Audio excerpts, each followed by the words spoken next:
എന്നാ പരിപാടി? കഴിഞ്ഞ ദിവസം ഒരു ചെമ്മീൻ ചമ്മന്തി ഇട്ടപ്പോ എല്ലാരും റെസിപ്പി ചോദിച്ചായിരുന്നു. പെട്ടെന്ന് കഴിച്ചിരാവേ. ചെമ്മീൻ വറുത്ത് വെച്ചിട്ടുണ്ട്, ചുമ്മാ ഡ്രൈ റോസ്റ്റ്. പിന്നെ വറ്റൽമുളകുണ്ട്, 8 വറ്റൽമുളകുണ്ട്, പുളിയുണ്ട്, ഉള്ളിയുണ്ട്, ഇഞ്ചിയുണ്ട്, തേങ്ങയുണ്ട്, കരിയാപ്പിലോട് ഇരിപ്പുണ്ട്. ജസ്റ്റ് ഇതൊന്ന് ബ്രൗൺ ഷെയ്ഡ്, ഒത്തിരി കറക്കണ്ട, ജസ്റ്റ് ഒന്ന് ബ്രൗൺ ആക്കിയിട്ട് ഇനിയിപ്പോ ആ വറുത്ത് വെച്ചിരിക്കുന്ന ആ കൂട്ടുകൂടെ കൂട്ടി മിക്സിയിലിട്ടിരിക്കുക. കുറച്ചൊരു ഉപ്പിടും. തേങ്ങയിലോട്ട് നമ്മള് ഉള്ളിയും പുളിയും ഇഞ്ചിയും കൂടെ ഇട്ട് വറുത്തെടുക്കണം അല്ലേ? നമ്മൾ ആ വറുത്ത് വെച്ച തേങ്ങയും ചെമ്മീനും എല്ലാം കൂടെ മിക്സ് ചെയ്യിച്ചു.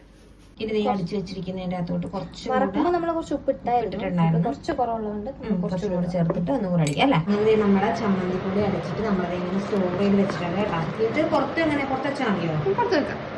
നമ്മൾ സ്റ്റോർ ചെയ്ത് വെച്ചിട്ടുണ്ട്. അടിപൊളി കേട്ടോ, അടിപൊളിയാണ്, നല്ല ടേസ്റ്റ് ഉണ്ട്. അപ്പൊ നിങ്ങൾ മസ്റ്റ് ആയിട്ട് ട്രൈ ചെയ്ത് നോക്കി. ഇങ്ങനെ ഒരു എയർ ടൈറ്റ് ആയിട്ട് എളുപ്പമാണ്, ഭയങ്കര സിമ്പിൾ ആണ്, നല്ല ടേസ്റ്റ് ഉണ്ട്. ബൈ.